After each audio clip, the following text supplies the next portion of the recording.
দেশে ভোটার সংখ্যা বেড়েছে ৬,২৮,০৫৭ জন। প্রতিবন্ধী শিশুদের জন্য সরকার সকল সুযোগ সুবিধা নিশ্চিত করতে অঙ্গীকারবদ্ধ বলে মন্তব্য করেছেন ডক্টর জুবাইদা রহমান। ২০২৭ সালের এসএসসি ও এইচএসসি পরীক্ষার তারিখ ঘোষণা। প্রতিদ্বন্দ্বী হওয়ার বদলে যুক্তরাষ্ট্র ও চীনের মিত্র হওয়া উচিত, ট্রাম্পকে বললেন শি জিনপিং। এবং ৮ গোলের রোমাঞ্চকর ম্যাচে মেসির জোড়া গোল করেছেন অ্যাসিস্টও।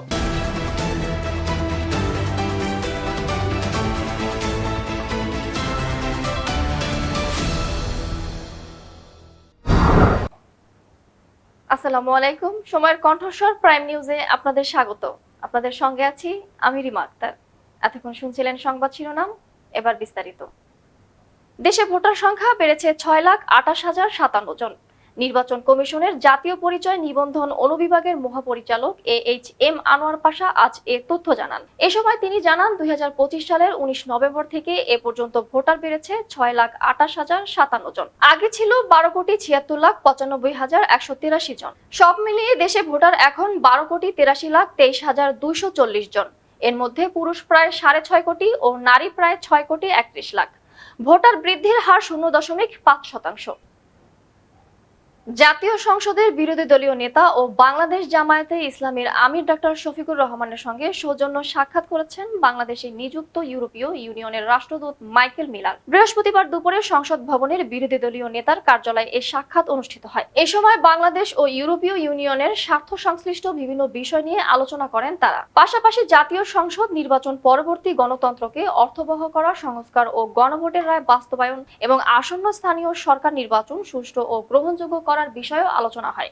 বৈঠকে আরো উপস্থিত ছিলেন ইউরোপীয় ইউনিয়নের political first secretary Sebastian Regard brown, বিরোধী দলীয় নেতার পররাষ্ট্র বিষয়ক উপদেষ্টা ব্যারিস্টার মীর আহমেদ বিন কাসেম আরমান এবং এপিএস মোহাম্মদ নজরুল ইসলাম। বিশিষ্ট হৃদরোগ বিশেষজ্ঞ ও জিয়াউর রহমান ফাউন্ডেশনের সহ সভাপতি ডক্টর জুবাইদা রহমান বলেছেন, প্রতিটি প্রতিবন্ধী শিশু আগামীর বাংলাদেশের কর্ণধার। প্রতিবন্ধী শিশুদের জন্য সরকার সকল সুযোগ সুবিধা নিশ্চিত করতে অঙ্গীকারাবদ্ধ। প্রতিবন্ধীদের স্বাস্থ্যসেবা ও পুনর্বাসন কার্যক্রম উদ্বোধনকালে ডক্টর জুবাইদা রহমান আজ এসব কথা বলেন। তিনি বলেন, সকলের সমন্বিত সহযোগিতার মাধ্যমে প্রতিবন্ধীদের স্বাভাবিক শিশুর মতো বড় করতে কাজ করবে সরকার। অনুষ্ঠানে উপস্থিত ছিলেন স্বাস্থ্য ও পরিবার কল্যাণ মন্ত্রণালয়ের প্রতিমন্ত্রী ডক্টর MA মোহিত, স্থানীয় সরকার মন্ত্রণালয়ের প্রতিমন্ত্রী মীর শাহের আলম, সমাজ কল্যাণ মন্ত্রণালয়ের প্রতিমন্ত্রী ফারজানা শারমিন, পরিকল্পনা মন্ত্রণালয়ের প্রতিমন্ত্রী জুনায়েদ সাকি, ঢাকা উত্তর সিটি কর্পোরেশন প্রশাসক শফিকুল ইসলাম মিল্টন, স্বাস্থ্য ও পরিবার কল্যাণ মন্ত্রণালয়ের সচিব মোহাম্মদ কামরুজ্জামান চৌধুরী, স্বাস্থ্য অধিদপ্তরের মহাপরিচালক অধ্যাপক ডক্টর প্রভাত চন্দ্র বিশ্বাস, ইউনিসেফের প্রতিনিধি স্টিফেন গোওয়াওয়া। আগামী ২০২৭ সালের এসএসসি ও সমমানের পরীক্ষা ৭ জানুয়ারি এবং এইচএসসি ও সমমানের পরীক্ষা ৬ জুন শুরু হবে। আজ বিকেলে সচিবালয়ে শিক্ষা মন্ত্রণালয়ের সম্মেলন কক্ষে আয়োজিত সংবাদ সম্মেলনে এ তথ্য জানান শিক্ষা এবং প্রাথমিক ও গণশিক্ষা মন্ত্রী আ.ন.ম এহসানুল হক মিলন। এ সময় শিক্ষামন্ত্রী জানান, পরীক্ষার সময়সূচি এমনভাবে নির্ধারণ করা হয়েছে যেন শিক্ষার্থীরা পর্যাপ্ত প্রস্তুতি নেওয়ার সুযোগ পায়। তিনি প্রশ্নপত্র ফাঁস রোধে এবং পরীক্ষা সুষ্ঠুভাবে সম্পন্ন করতে কঠোর নজরদারির হুঁশিয়ারি দেন। এছাড়া নির্ধারিত সময়ের মধ্যে ফলাফল প্রকাশের লক্ষ্যে শিক্ষা বোর্ডগুলোকে প্রয়োজনীয় প্রস্তুতি নেওয়ার নির্দেশ দেওয়া হয়েছে। এবার আন্তর্জাতিক। যুক্তরাষ্ট্র ও চীন প্রতিদ্বন্দ্বী হওয়ার বদলে মিত্র হওয়া উচিত বলে মন্তব্য করেছেন চীনা প্রেসিডেন্ট শি জিনপিং।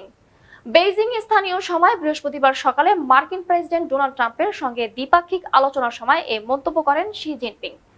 এ সময় শি জিনপিং বলেন, সহযোগিতা উভয় দেশকে লাভবান করবে, অপরদিকে দ্বন্দ্ব উভয়ের ক্ষতি করে। দুই দেশের প্রতিদ্বন্দ্বী হওয়ার বদলে মিত্র হওয়া, একসঙ্গে সফল হওয়া এবং একই সাফল্যের দিকে ছুটে চলা উচিত। জবাবে ট্রাম্প শি জিনপিংকে বলেন, আপনি একজন মহান নেতা, আপনাকে আমার মহান বলাটা অনেকেই পছন্দ করেন না, কারণ আমি এটি বলি কারণ এটি সত্য। খেলার খবর, ফুটবল। ৮ গোলের রোমাঞ্চকর ম্যাচে আবারও জ্বলে উঠলেন ফুটবলের খুদে জাদুকর লিওনেল মেসি। জোড়া গোলের পাশাপাশি সহজাত অ্যাসিস্ট করে ইন্টার মায়ামির বড় জয়ে গুরুত্বপূর্ণ ভূমিকা পালন রাখেন ফুটবলের এই মহাতারকা। আমেরিকান মেজর লিগ সকারে এফসি সিনসিনাতির মাঠে অনুষ্ঠিত ম্যাচে ৫-৩ গোলের দারুণ জয় তুলে নেয় ইন্টার মায়ামি। যদিও ম্যাচের ৬৪ মিনিট পর্যন্ত ৩-২ গোলে এগিয়ে ছিল এফসি সিনসিনাতি। ম্যাচের ২৪তম মিনিটে গোল করে দলকে এগিয়ে নেন মেসি। ৫৫তম মিনিটে লুইস সুয়ারেজের পাশ থেকে কাটব্যাক শটে গোল করে স্কোয়ার লাইন ২-২ করে দলের এই প্রাণভোমরা।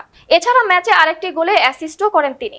শেষ দিকে তার শট পোস্টে লেগে গোলরক্ষকের গায়ে লেগে জালে জড়ালেও সেটিকে আত্মঘাতী গোল হিসেবে গণ্য করা হয়। ফলে ক্যারিয়ারের আরও একটি হ্যাটট্রিক থেকে বঞ্চিত হন বিশ্বকাপ জয়ী এই তারকা। ম্যাচে বল দখল ও আক্রমণ দুই দিক থেকেই আধিপত্য দেখিয়েছে ইন্টার মায়ামি। প্রায় 54% বল দখলে রাখার পাশাপাশি 17টি শট নেয় তারা, যার মধ্যে 6টি ছিল লক্ষ্যে। বিপরীতে সিনসিনাতির 10টি শটের মাত্র 3টি ছিল অন টার্গেটে। এই ছিল আজকের প্রাইম নিউজ। দেশ বিদেশের সর্বশেষ আপডেট পেতে চোখ রাখুন সময়ের কণ্ঠস্বরে। ধন্যবাদ।